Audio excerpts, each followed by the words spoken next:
This is the Hello World Podcast.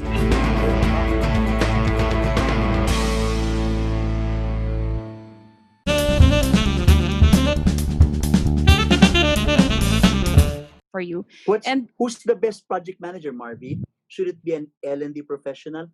Should it be an IT person? Or should it be, does it matter what the function is, but a really good PM who really knows the tools and the processes in project management? Who's the best bet for this?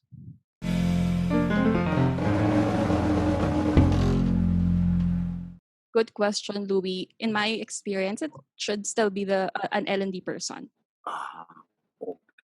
Should still be an L&D person.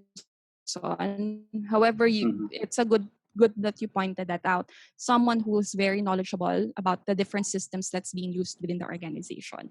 So if you have a junior L&D specialist, baka hindi pa siya yung dapat mag-handle ng project, right? Especially if it's, you're launching. Someone who also has a relationship. So if you think about it, Louis, project management skills then kailangan talaga ng L&D practitioners ngayon. So should still be an L&D person who would oversee all the entire activities. Hi everyone, this is Louis Banta, CEO and Chief Trainer of LJMB, or Learning Just Made Better. Thanks for watching my video. To get more videos like this, click subscribe and hit the bell icon below.